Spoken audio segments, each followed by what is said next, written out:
अयोध्या में तमाम राम की स्मृतियां हैं, लेकिन इन सब स्मृतियों के बीच कहते हैं कि राम का जन्म भी अयोध्या में हुआ और राम ने जल समाधि भी ली। अभी हम जिस वक्त जहाँ पर है वो है सरयू घाट। जी हाँ, वो सरयू घाट जहाँ राम कहते हैं कि अयोध्या से सीधे चलकर आए और उसके बाद उन्होंने जल समाधि ले ली, यानी वो सरयू में समा गए। कहते हैं कि राम जो हैं वो बैकुंठ गए, इसी सरयू से गए, जो आप मेरे पीछे देख पा रहे हैं।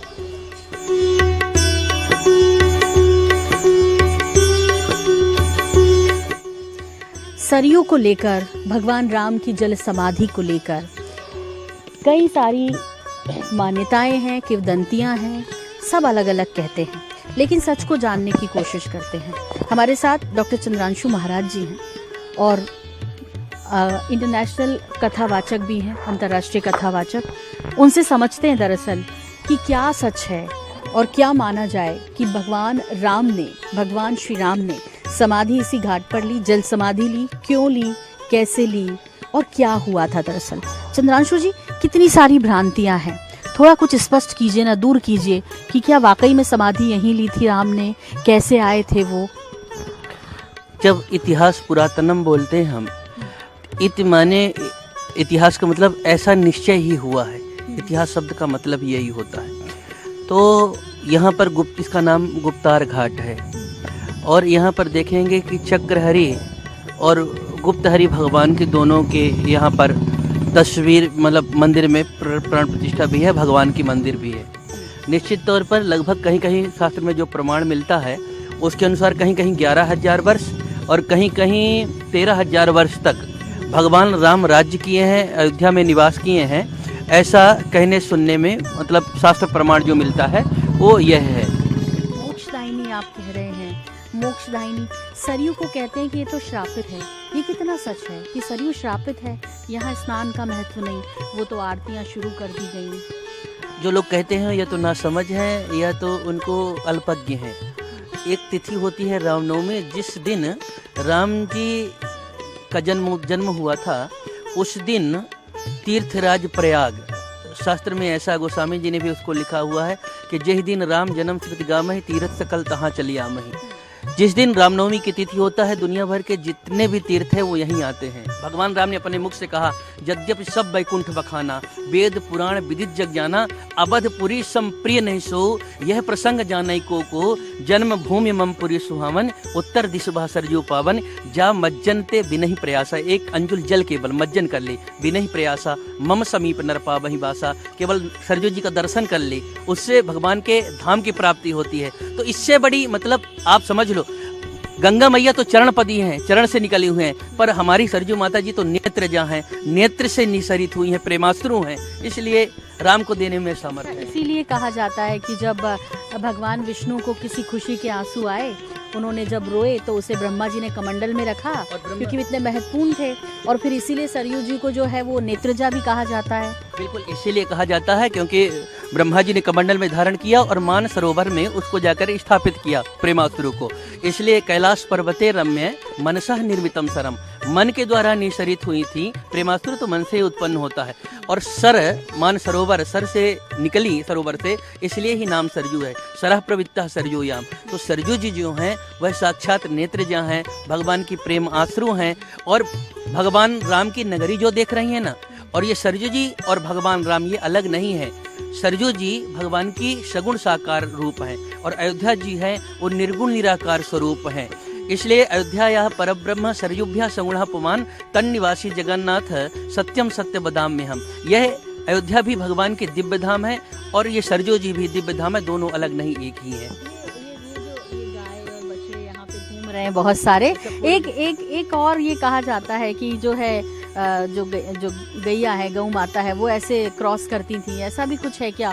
नदी को क्रॉस करके जाती थी, इसमें कितना सच है? देखिए, प्राचीन काल की बात कहें कि तो उस पार गोंडा है, और गोंडा मतलब जहाँ भगवान की गाय चरा करती थी, वहाँ भी 84 कोस की परिक्रमा परिधि है। तो यहाँ की जो भी जीवात्मा है वो सब असामान्य है, इसलिए ये सब दिव्य आत्मा, ऋषि मुनि, महात्मा, तपस्वी अयोध्या वास कर रहे होंगे किसी न किसी रूप में। इसलिए यहाँ सभी को प्रणाम करना चाहिए। सब वंदनीय है क्योंकि अयोध्या वासी हैं। जगन्नाथ भगवान की महिमा बराबर। राम जब गए महाराज जी तो कई सारे कीट पतंगे, हजारों करोड़ों कहते हैं उनके साथ ही चले गए। ये सब चले गए, कैसे चले गए और इतने सारे? एकदम अयोध्या वासिना पूर्वम यथा रामेण संगतः। अयोध्या वासी जितने थे वो हनुमान जी को छोड़ करके, हनुमान जी नहीं गए। उन्होंने कहा कि जब तक राम कथा लोक में है तब तक मैं यही निवास करूंगा। वो सब दिव्य रथ विमान प्रकट हुआ था और भगवान ने सभी को, हनुमान जी को भी यद्यप चलने के लिए कहा था, पर हनुमान जी ने कहा वहाँ आपकी कथा नहीं मिलती इसलिए नहीं जाऊंगा। भगवान है सर्वकर्तुम समर्थो, लास्ट में ही अपने स्वरूप में आए, बाकी तो जीवन पर्यंत वह नरलीला ही करते रहे। तो देखिए वो सर्वकर्तुम अन्यथा कर्तुम समर्थ परमात्मा होते हैं। वो सभी को लेकर के यहाँ से गए। सच और भ्रांतियां ना फैले, इसके लिए महाराज जी आप तो अंतर्राष्ट्रीय कथावाचक हैं, कथाएं करते हैं दुनिया भर में। कैसे ये सच सामने आएगा? दरअसल कैसे वो सच को लेकर आएंगे, इसके लिए प्रयास है। मंदिर तो बन रहा है, बन जाएगा और 2-3-4 साल लगेंगे जब पूर्ण रूप में आ जाएगा। निश्चित तौर पर देखिए जो सच्चे श्रोता हैं वो जड़ तक जाते हैं, पहुँचते हैं। जैसे अभी कुछ बातें जहाँ तहाँ चलती रहती, सरजू जी माँ को लेकर के वशिष्ठी हैं, नेत्रजा हैं, तो कैसे सरजू जी आई मैंने बताया। ऐसे जो जिज्ञासु लोग हैं वो तह तक जाना चाहते हैं और हमारे यहाँ सारे अपार के संसाधन यहाँ पर ज्ञान के भरे हुए हैं। तो निश्चित तौर पर कह सकते हैं हम कि जो सच्चे जिज्ञासु हैं उनको सच की राह यहाँ से मिलेगी।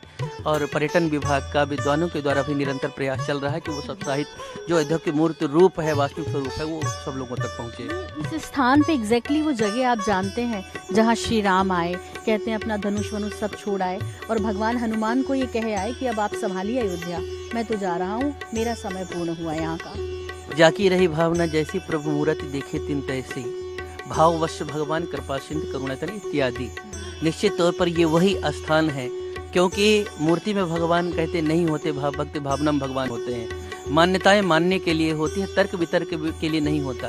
और एक सूचना तो जाना चाहिए, पिता को नहीं देखा माँ ने बताया हमने माना है ना। तो हमारे इतिहास ने, पुराण ने, धर्माचार्य ने, सभी लोगों ने यह पूर्वाचार्यों ने स्थापित किया। और जैसा मैंने कहा कि विक्रमादित्य के आगे आगे स्वयं तीर्थराज प्रयाग चले, वो तो देवता थे, और उन्होंने बताया कि यहाँ पर ही भगवान की अंतिम लीला हुई है, महाप्रयाण की लीला हुई है, इसलिए सच ही है। कुछ ऐसा सुना दीजिए हमारे दर्शकों के लिए, कुछ ऐसा बता दीजिए जो आज के समय के लिए भी और इस सरयू माता के लिए भी चरितार्थ हो जाए। बस इतना आपके दर्शकों के लिए कहना है कि वो अयोध्या जरूर आएँ और अयोध्या आकर के यहाँ पर नंदी ग्राम है जहाँ भरत जी तपस्या किए थे। एक राम जी 14 वर्ष वन में रह के तपस्या नहीं कर पाए, वो भरत जी एक आदर्श जीवन कैसा हो, अपने मानव मूल्यों को समझने के लिए, अपने जीवन को सार्थक करने के लिए, कृतार्थ करने के लिए उनको चाहिए कि वो निश्चित तौर पर वो एक बार अयोध्या जरूर आएँ और राम जन्मभूमि का दर्शन करके अपने जीवन का उद्धार करें।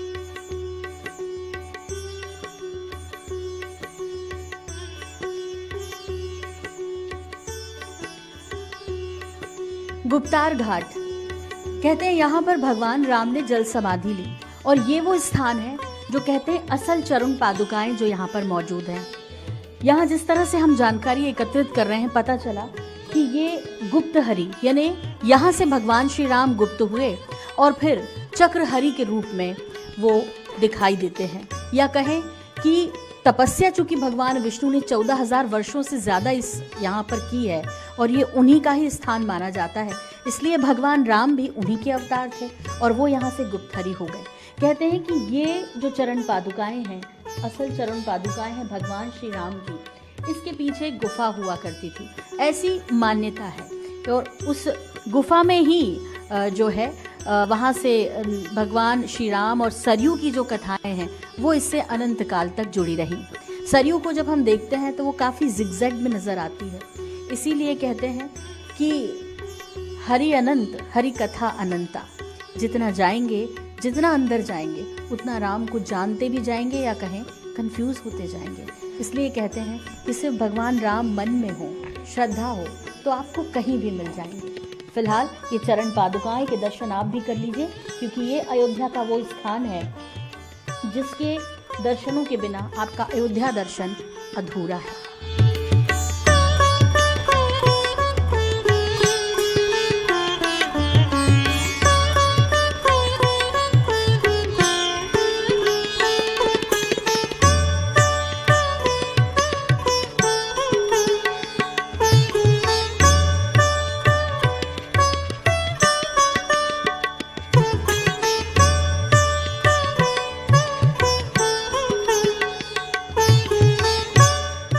गुप्तार घाट और सरयू, माँ सरयू, ये वही है जहाँ पर भगवान बैकुंठ धाम यहाँ से चले गए, यानी मानव रूप में जन्म लिया था। और कहते हैं जिसमें मानव रूप ने जन्म लिया है उसकी मृत्यु निश्चित है, लेकिन हरि तो अनंत है।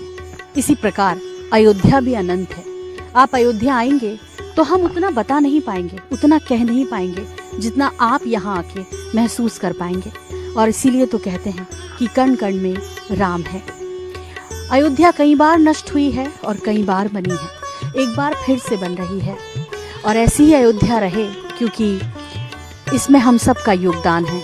और श्री राम को हम आत्मसात कर लें तो इसमें भगवान श्री राम जो धरती पर आए, मनुष्य रूप में जन्म हुआ, वो सपना साकार हो जाए और एक बार फिर से वो त्रेता युग आ जाए, वो राम युग आ जाए जिसकी हम कल्पना करते हैं।